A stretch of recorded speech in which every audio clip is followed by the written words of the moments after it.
They called an emergency conference about you at 2 a.m. Not a consultation, not a follow-up. An emergency conference where two senior physicians stood on opposite sides of a room and screamed at each other about whether you were dying or becoming something they don't have words for yet. Dr. Sarah Chen, oncologist, 23 years of experience, hands shaking as she held your labs. This patient has maybe 6 months. Look at these markers. Look at this cellular degradation. I've seen this pattern 1,000 times. This is systematic failure. Dr. Marcus Webb, evolutionary biologist, who got pulled into this mess because someone thought they needed a specialist in mutation. Are you insane? This isn't failure. This is adaptation. I've never seen cells behave like this. They're not dying. They're rebuilding themselves into something else. And there you were, sitting in a waiting room, wondering why your routine physical had turned into whatever the hell this was. Let me tell you what they found.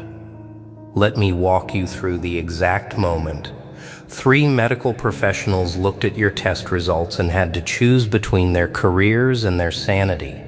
Because what's in your blood isn't supposed to exist. Not in a living human. Not in anything that's supposed to survive past next Thursday. Dr. Chen's evidence came first. The death sentence. Your red blood cells are crystallizing, not deteriorating. Crystallizing. Like your blood is slowly turning into something solid, something geometric, something that should kill you within weeks. She's seen this exactly once before in a patient with a rare genetic disorder. That patient died in 17 days. You've been like this for at least 8 months. They found old labs. You've been walking around with blood that should have turned your circulatory system into broken glass. You've been going to work, drinking coffee, having conversations with blood that looks like it's trying to become mineral deposits. Your white blood cell count is in free fall. Not declining, free fall. The numbers are dropping so fast that between Tuesday and Thursday, you lost 30% of your immune system. At this rate, you shouldn't be able to fight off a common cold. You definitely shouldn't be sitting here without a fever, without infection, without your body eating itself alive. Your platelet levels are erratic. They spike and crash every 72 hours like clockwork. Tuesday you have enough to survive. Friday you should be hemorrhaging internally. Monday you're back to normal. Your blood is cycling through death and survival on a schedule that makes no biological sense. Dr. Chen pulled up your scans, showed them to the board, showed them to Dr. Webb, demanded he explain how you're still breathing. Look at the organ degradation, she said, her voice breaking. Look at what's happening to the liver. The kidneys are processing toxins that shouldn't exist in a human body. The heart tissue is showing signs of stress that should have caused cardiac arrest 2 weeks ago. This patient is dying. I don't care what your theories are. I'm looking at someone in systemic failure. But then Dr. Webb pulled out his evidence. The evolution argument. Your DNA is rewriting itself, not mutating. That's too gentle a word. Rewriting. He found sequences in your genome that weren't there 6 months ago. Not errors, not cancer. Intentional, structured, organized new code appearing in your cells like someone's programming you from the inside. He compared your blood samples from January and October.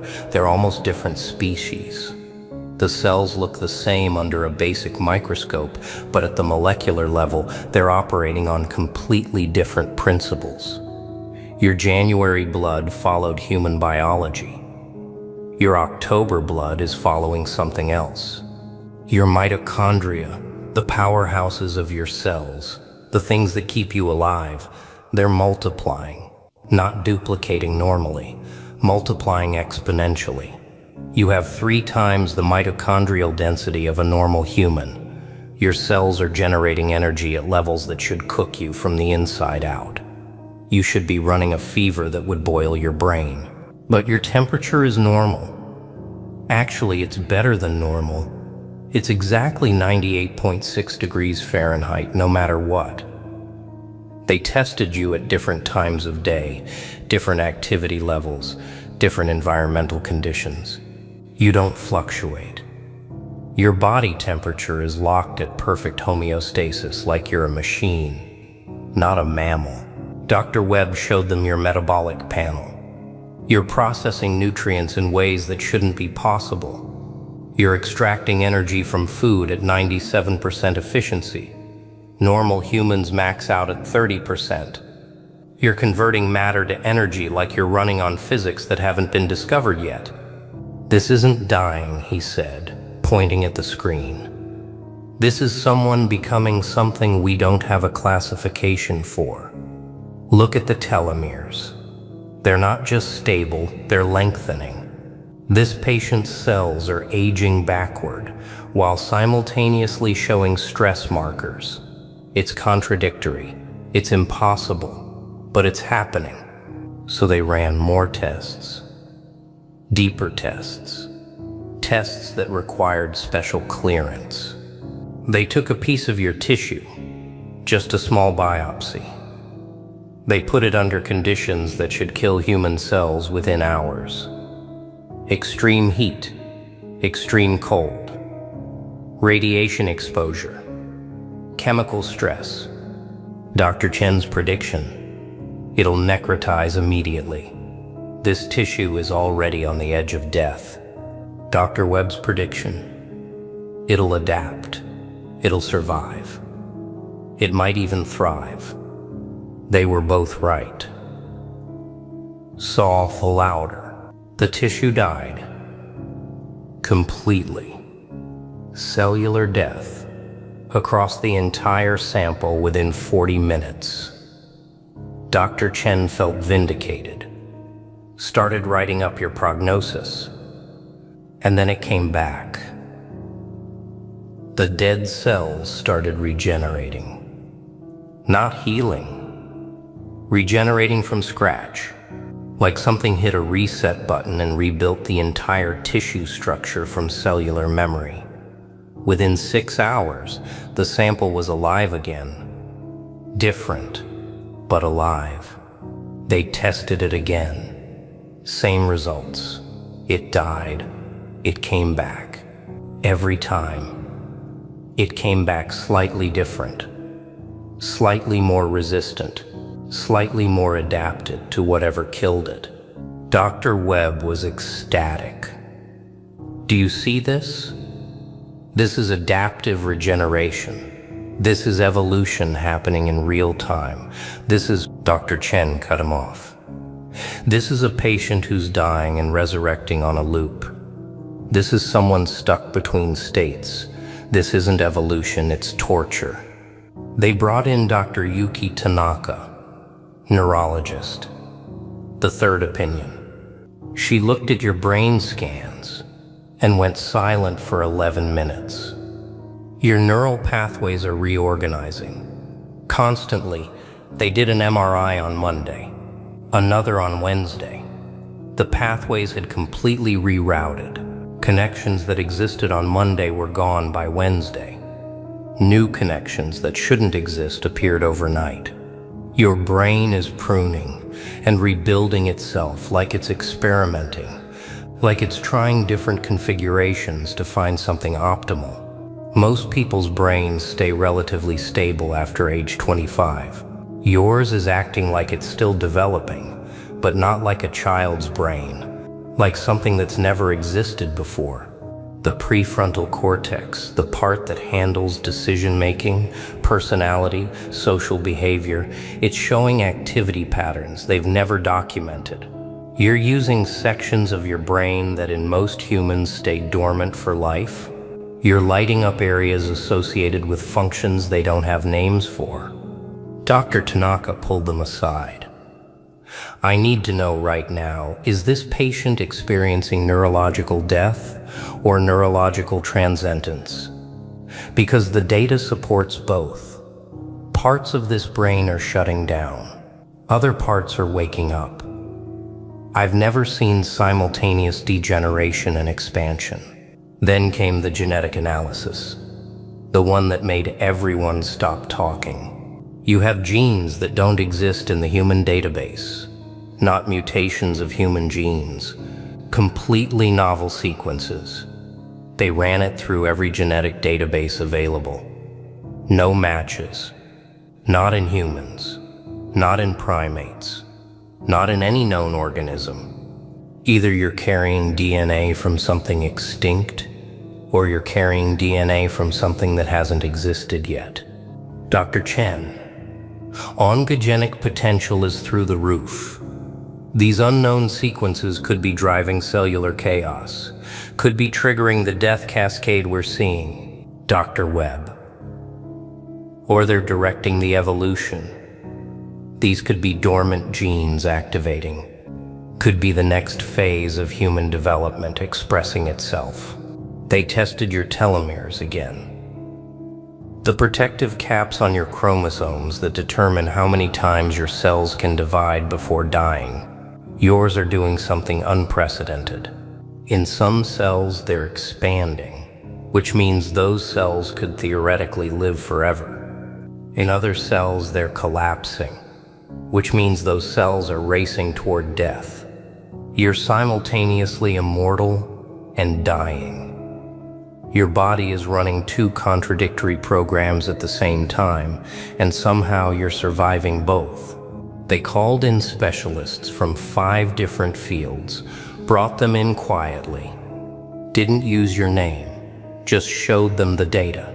The immunologist took one look and said, "This patient's immune system isn't fighting infection, it's fighting the patient. This is autoimmune destruction." The endocrinologist said, "This patient's hormones are regulating at levels I've never seen. This is optimization beyond normal human parameters." The hematologist said, "This blood is dying." The geneticist said, "This blood is evolving." Everyone was right. Everyone was terrified. Because here's what they realized in that conference room at 4 a.m. You're not dying or evolving. You're doing both, simultaneously. Your body is locked in a war with itself, where one side is trying to kill you, and the other side is trying to transcend you, and neither side is winning. You're trapped in a biological stalemate that's creating something unprecedented. The parts of you that are dying, they're making room. They're clearing out the old code. They're burning down the infrastructure that can't handle what's coming. The parts of you that are evolving, they're building the new code. They're creating systems that shouldn't exist. They're installing capabilities that no human has ever had. You're dying into something else. You're not transforming. Transformation implies a smooth transition. You're being torn apart and rebuilt simultaneously. You're stuck in the space between human and whatever comes next. And that space is apparently survivable, barely, but it looks like death to anyone who doesn't understand what they're seeing. Dr. Chen broke first.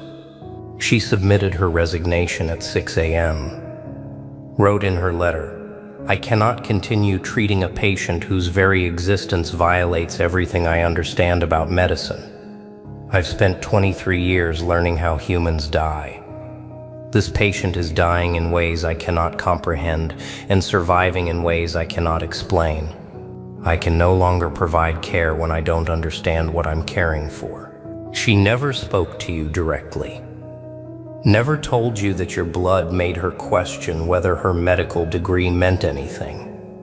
Never mentioned that she's been having nightmares where all her patients have your test results and she can't save any of them because the textbooks don't have answers for what you are. Dr. Webb left next, but for different reasons. He didn't quit medicine. He quit ethics. He wanted to study you, wanted to isolate you, wanted to run tests that would never get approved by any board because they'd require treating you like a specimen instead of a patient. He wrote in his exit notes, "This patient represents either the end of human evolution or the beginning of something that will replace us. I cannot maintain objectivity. I cannot provide unbiased care. Every time I see their results, I don't see a patient. I see the future, and I want to dissect it." He was asked to leave before he could request the invasive testing he was planning. Dr. Tanaka lasted the longest, 3 months.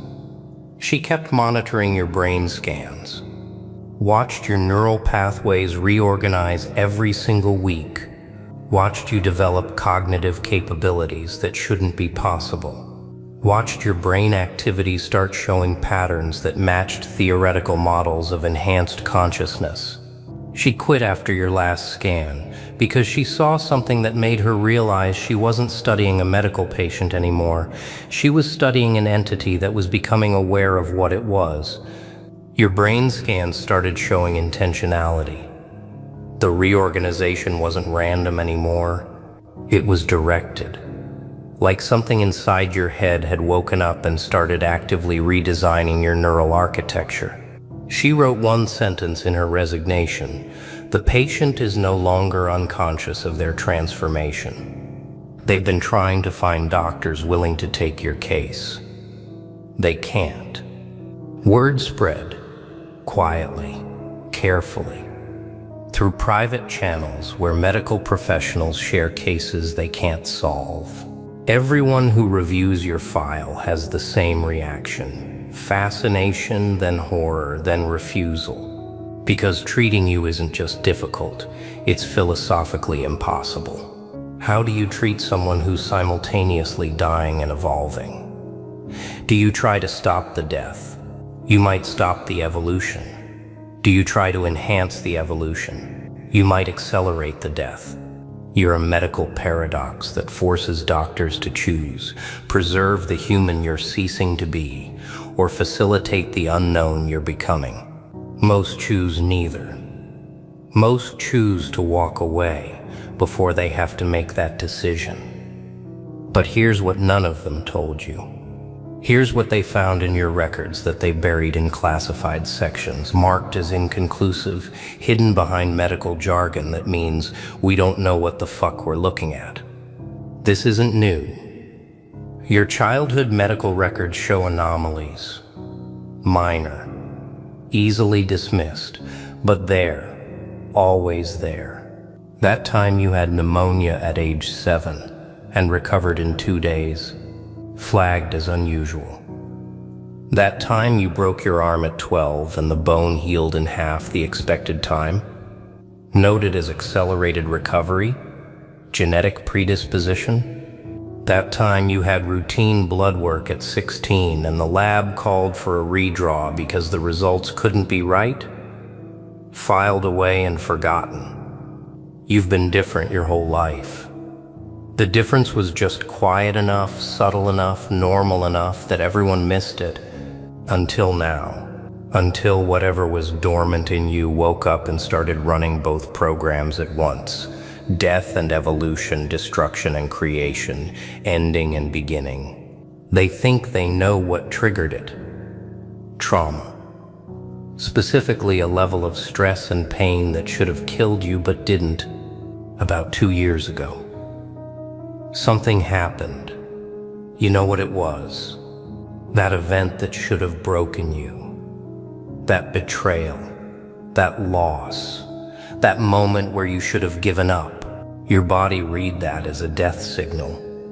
Started the shutdown sequence. Started preparing to let you go, but something else in you. Something deeper. Something older. Something that's been sleeping in your DNA since before you had language. That something said no. Said, if we're dying anyway, let's try something different. And it started rewriting the code. They think the trauma activated dormant genetic sequences. Think your body interpreted psychological death as permission to experiment with biological transcendence. You're not dying because you're sick. You're dying because you're becoming something that can't fit in a human body anymore. And your body is desperately trying to build a new vessel while the old one burns down. So what does this mean? It means you're the first, the test case, the prototype. It means every symptom you've ignored, the exhaustion that comes in waves, the moments where you feel like you're vibrating at a different frequency, the times you look in the mirror and don't recognize what's looking back, all of that is real. It means you're not crazy for feeling like you're two different beings fighting for control of one body. You are. It means the doctors were right to be terrified, because they just witnessed something that challenges every assumption about what human biology can do, what consciousness can survive, what evolution looks like when it happens in real time instead of across millennia. And here's the part that kept all three of them awake. You're stable. Somehow, impossibly, you're stable. You should be in crisis. You should be in the ICU. You should be on a dozen medications trying to keep your body from tearing itself apart. But you're fine. You're walking around. You're living your life.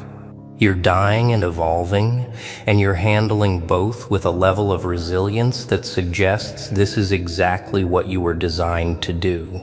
Which means one of two things. Either you're an anomaly, a 1 in 8 billion fluke that will die out with you and never be seen again, or you're a preview. The first iteration of something that's going to start happening to more people. The beginning of a shift that nobody's ready for. They buried your file, marked it classified, restricted access.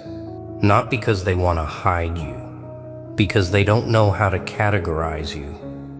You're not sick enough to treat. You're not healthy enough to discharge. You're not human enough to understand and not alien enough to study. You're in between. And the in-between doesn't have a medical code, so they let you go. Told you your results were inconclusive. Told you to follow up in 6 months. Sent you home with instructions to monitor your symptoms and return if anything changes. What they didn't tell you, they have no idea what to monitor for.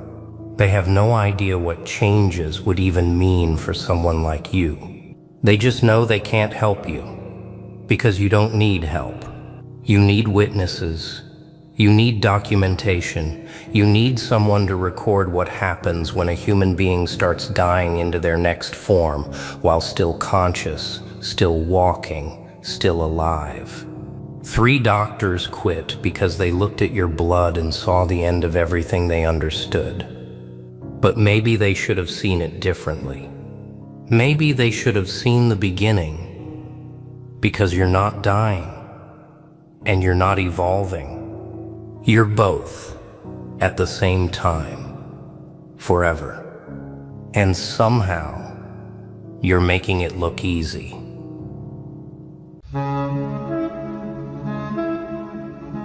You ever notice how much energy you burn caring about people who wouldn't even flinch if you disappeared tomorrow?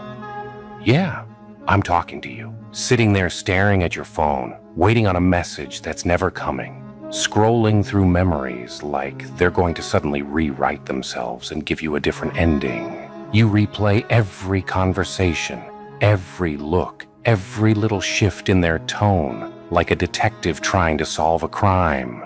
Newsflash, kid, the crime already happened, and you were the one left bleeding. You sit there asking yourself, what did I do wrong? Why wasn't I enough? How do I fix this? You don't even realize the joke's on you. Not because you're weak, but because you care in a world that rewards the ones who don't.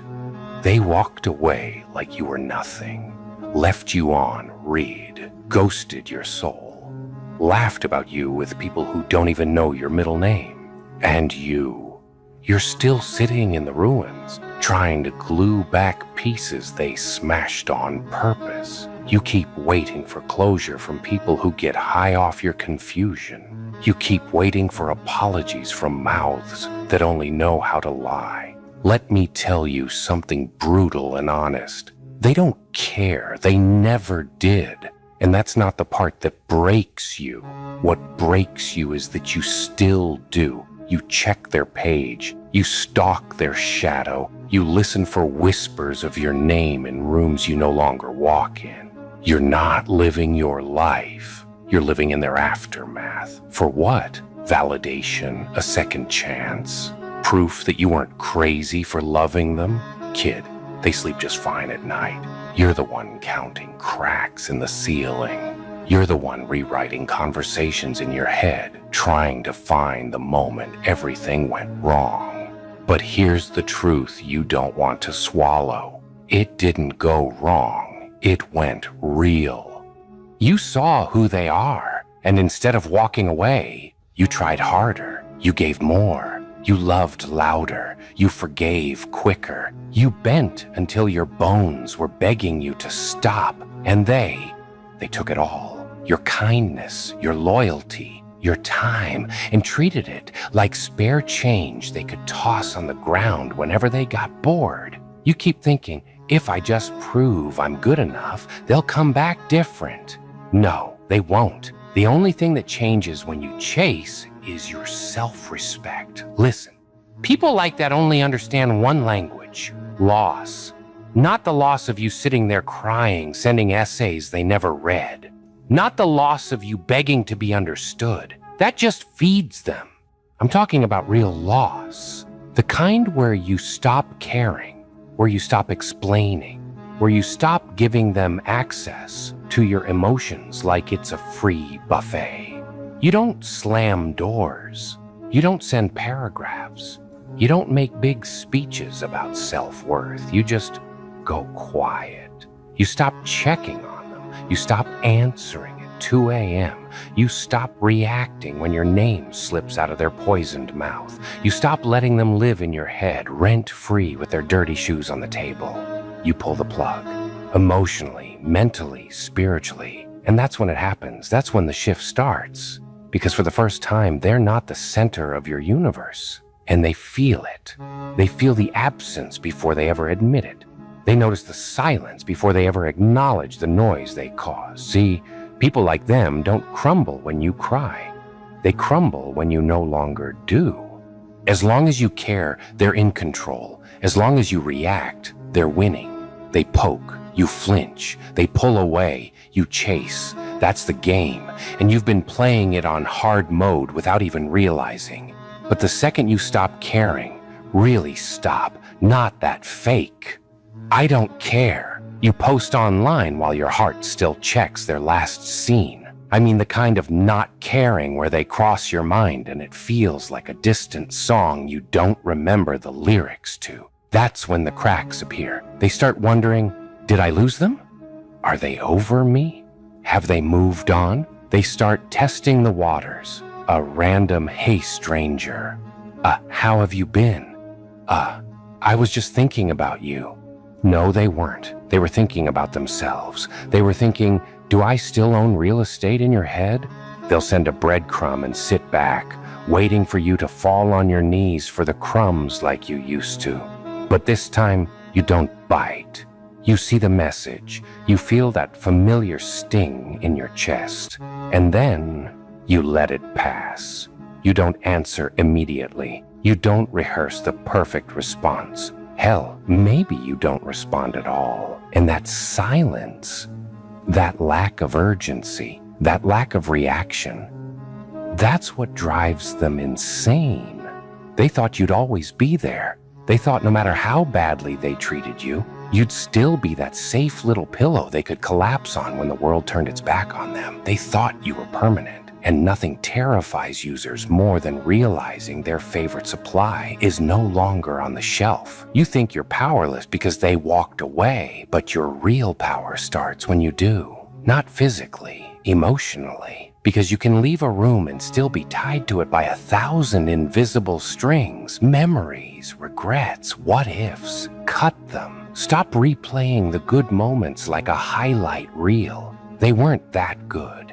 You just edited out the part where you cried yourself to sleep afterwards. Stop romanticizing the bare minimum. They didn't treat you special. They treated you just enough to keep you hooked. You keep thinking they lost something great when they hurt you. No, not yet. They only lose when you heal. When you stop watching their life like a fan and start living yours like the main character. When you stop explaining yourself to people who are committed to misunderstanding you. When you stop auditioning for roles in lives that already wrote you out of the script. That's when they feel it. That's when they start to crumble. It won't be dramatic. It won't be some instant karma movie scene where they show up sobbing in the rain. No. It'll be slow, quiet, itching at the back of their mind. They'll see someone who looks like you. They'll hear a song you played for them. They'll pass a place where you laugh together, and for a split second, their chest will tighten. Damn, I really lost that. They won't say it out loud. Their pride won't let them, but the feeling will sit there, gnawing at them in the quiet moments. Meanwhile, you're somewhere else, finally breathing without their hands around your throat. You're learning to enjoy your own company. You're building habits that don't revolve around checking who viewed your story. You're finding peace in places that don't remind you of them. And here's the beautiful twist. The more you heal, the more they hurt. Not because you wanted revenge. Not because you plotted their downfall, but because people who expect you to stay broken can't handle it when you don't. Your glow-up isn't just your looks. It's your energy, your boundaries, your refusal to tolerate the bare minimum ever again. That's what shakes them. They thought they'd ruined you for good. They thought you'd stay small so they could always feel big.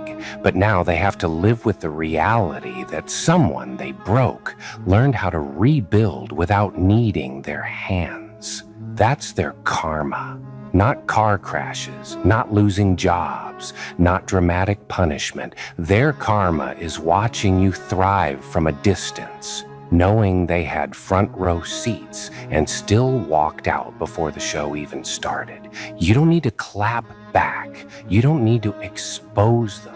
You don't need to make a speech about how you're done. You just live louder, freer, colder when it comes to them.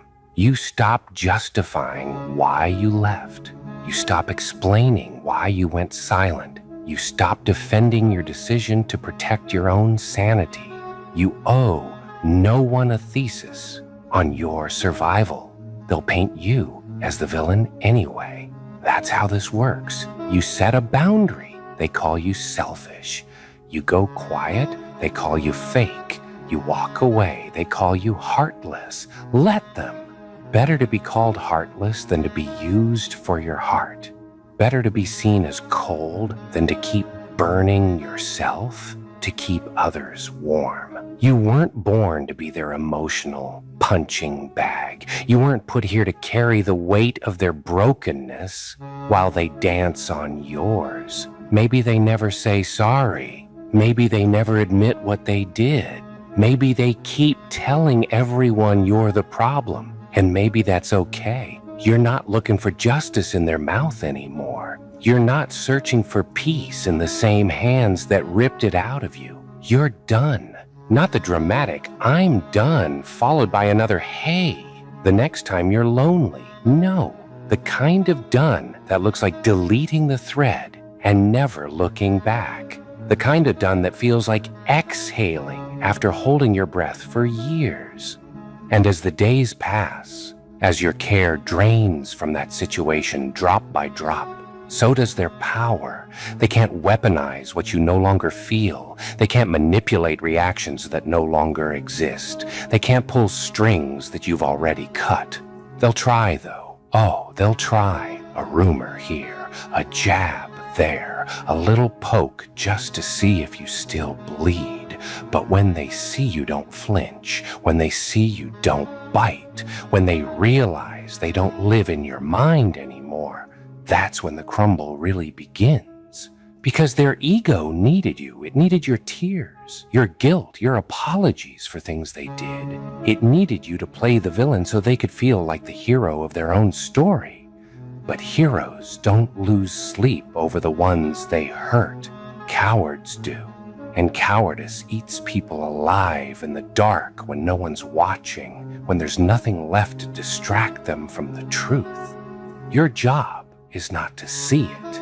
Your job is not to stick around and wait for it. Your job is to rise, quietly, unapologetically, to rebuild a life where their name doesn't echo in your mind, to create a world where your peace is the main character. They wanted you shattered. You chose steel instead. They wanted you begging. You chose silence instead. They wanted you to care forever. You chose yourself instead. And that choice, that shift, that moment you finally say, I'm done caring about people who never cared when it mattered. That's what breaks them. Not today, not tomorrow, but eventually. Because nothing haunts a person more than realizing the one they took for granted moved on and never looked back. So stop chasing closure. Stop rehearsing speeches. Stop waiting for them to feel what you felt. Walk away, heart bruised but beating, hands empty but clean. Live your life in a way that makes their version of you look ridiculous. Heal so deeply that their memory becomes a dull echo instead of a scream. And when the day comes that their name is just another name, when the thought of them doesn't twist your stomach anymore, when you can look back at the storm and feel nothing but distance, that's when you'll understand. When you stop caring, truly stop caring, they don't just fade into the background, they start crumbling. And you stay unbothered, kid, because nothing, and I mean nothing, drives them crazier than realizing they don't matter to you anymore. And here's the part nobody warns you about. When you finally stop caring, really stop, the world doesn't suddenly get easier. No choir of angels sings, no dramatic beam of light shines down on you. What actually happens is quieter, slower, almost unnoticeable at first. You wake up one morning and the weight on your chest feels a little lighter. You open your phone and they're not the first thing you think about. You pass the places that used to break you and they don't hit as hard. Healing doesn't arrive like a storm. It arrives like a whisper, and somewhere along the way, without even realizing it, you start choosing yourself again. You start remembering who you were before they convinced you that you were hard to love. You start rebuilding the pieces of yourself they tried to scatter, piece by piece, breath by breath, step by step. And that's exactly what makes them crumble. Because the version of you they controlled, that version is dying. The version of you that made excuses for them, gone. The version of you that blamed yourself for their disrespect, buried. You're becoming someone they don't recognize anymore, someone they can't manipulate anymore, someone they can't guilt trip or breadcrumb or use like an emotional band-aid when their loneliness catches up to them, and that terrifies them. See, people like that, they don't want you healed. They want you dependent. They want you just broken enough to need them, but not strong enough to leave them. But you're walking out of the rubble with fire in your eyes and silence in your hands. You're not running after them anymore. You're not memorizing mixed signals anymore. You're not checking your worth in the reflection of someone who couldn't see your value even if you engraved it on their skin. And suddenly, their games don't work. The guilt doesn't land. The manipulation doesn't sting. The silence they use to punish you with, it doesn't faze you because you've learned something they never expected you to learn. You don't need them. You never did. You just forgot how powerful you were. And the moment you remember that, they start slipping. They start questioning themselves. themselves. They start stalking your page the way you used to stalk theirs. They start asking mutual friends about you, hoping to hear you're still hurting. They start replaying the moments they dismissed you, the chances they wasted, the love they spit on. And that's the irony of it all. The moment you stop caring is the moment they start. But don't mistake their panic for love. Don't confuse their regret with growth. People don't change that fast. They don't wake up one morning suddenly capable of giving you what they denied you for years. What they feel isn't love. It's fear. Fear that they lost control. Fear that they're no longer the center of your attention. Fear that you found a life where they don't matter. And that's a fear they deserve. You spent nights crying over people who slept soundly. You carried guilt that wasn't yours. You held on long after they let go. You bled for people who couldn't even give you a bandage. So don't you dare feel guilty now. Don't you dare feel guilty for healing, for letting go, for becoming someone they can't touch anymore. That's not cold. That's not heartless. That's self-respect. You're allowed to outgrow people. You're allowed to move forward without making an announcement. You're allowed to stop caring about people who treated your heart like it was disposable. Because here's the truth. Caring is a gift, a rare one. And you don't give rare gifts to people who can't even say thank you. Let them crumble. Let them stew in the silence they once forced on you.